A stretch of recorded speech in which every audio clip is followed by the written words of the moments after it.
দুয়ারে কড়া নামছে চ্যাম্পিয়ন্স ট্রফি। আর এমন সময় ভারতের এক নিষিদ্ধ স্পিনার হুমকি দিলেন পাকিস্তান স্রেফ উড়ে যাবে। আর তাতেই তোলপাড় উঠে গেল পুরো সোশ্যাল মিডিয়ায়। কখনো সতীর্থকে চট দিয়ে 11 ম্যাচ নিষিদ্ধ হয়েছেন, তো কখনো আবার অজি ক্রিকেটের উদ্দেশ্যে আপত্তিকর মন্তব্য করে 3 টেস্টে মাঠে নামতে পারেননি। অভিযুক্ত এই ক্রিকেটারের নাম হরভজন সিং।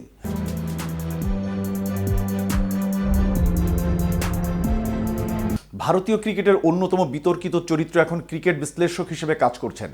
সম্প্রতি চ্যাম্পিয়ন্স ট্রফিতে ভারত পাকিস্তান ম্যাচ প্রসঙ্গে তার এক মন্তব্যে খেপেছেন নেটিজেনরা। সেখানে তিনি বলেছেন, 23 ফেব্রুয়ারি দুবাইয়ে দুই বৈরী প্রতিবেশীর মহারণে নাকি পাত্তাই পাবেন না মোহাম্মদ রিজওয়ানরা।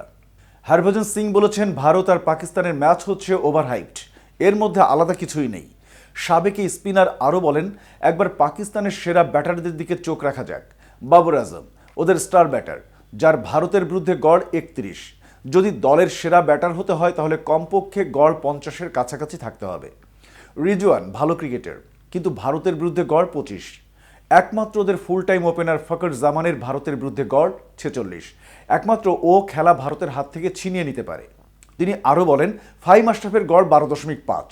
সৌদ শাকিলের ভারতের বিরুদ্ধে ব্যাটিং গড় মাত্র 8। ওদের ব্যাটিং লাইন আপের দিকে তাকালে আমার তো মনে হয় ওরা লড়াইটুকু ঠিকভাবে করতে পারবে না। যদিও চ্যাম্পিয়ন্স ট্রফির মঞ্চে দুই দেশের শেষবার যেবার দেখা হয়েছিল, সেদিন পাকিস্তানের সামনে দাঁড়াতেই পারেনি ভারত। পাকিস্তানের দেওয়া 339 রানের লক্ষ্য তাড়া করতে নেমে রোহিত কোহলিরা গুটিয়ে যান 158 রানে। 180 রানের বিশাল জয়ের সেবার চ্যাম্পিয়ন্স ট্রফির শিরোপা ছুঁয়ে দেখেছিল পাকিস্তান। এদিকে ভারতীয় ক্রিকেটের দুই ভাই হার্দিক পান্ডিয়া ও ক্রুনাল পান্ডিয়া আইপিএলে পা রাখার আগে ছিলেন চরম অর্থকষ্টে। মুম্বাই ইন্ডিয়ান্স যখন তাদের দলে ভেড়ায়, দুজনে দেখতে ছিলেন লিকলিকে ও রোগা পাতলা। ওই সময় টাকার অভাবে টানা 3 বছর তারা ম্যাগি নুডলস খেয়ে কাটিয়েছেন। হার্দিক ও ক্রুনাল সম্পর্কে কথাগুলো বলেছেন মুম্বাই ইন্ডিয়ান্সের মালিক নীতা আম্বানি। মুম্বাই ইন্ডিয়ান্সের মালিক নীতা কিভাবে দল তৈরি করা হয় সেই প্রসঙ্গ তুলে ধরে বোস্টনের অনুষ্ঠানে বলেন, আইপিএলে আমাদের নির্দিষ্ট একটি বাজেটের মধ্যে দল বানাতে হয়, যে কারণে আমাদের প্রতিভাবান খেলোয়াড় পাওয়ার নতুন নতুন উপায় বের করতে হয়। আমার মনে পড়ে, প্রতিভাবান খেলোয়াড় খুঁজে বের করতে আমি রঞ্জি ট্রফির সব ম্যাচ দেখতাম। আমার দলের স্কাউটরা ঘরোয়া ক্রিকেট দেখতে যেত।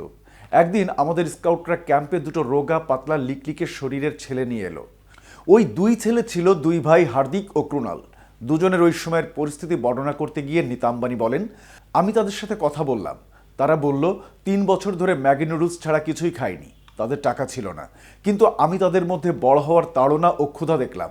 সেই দুই ভাই ছিল হার্দিক পান্ডিয়া ও ক্রুনাল পান্ডিয়া। 2015 সালে হার্দিককে আমরা নিলাম থেকে $10,000 কিনলাম। আজ সে আমাদের মুম্বাই ইন্ডিয়ান্সের অধিনায়ক। এতক্ষণ সাথে ছিলাম আমি শাহনেওয়াজ। কেটিভি ক্রিকেটের সাথে থাকার জন্য ধন্যবাদ।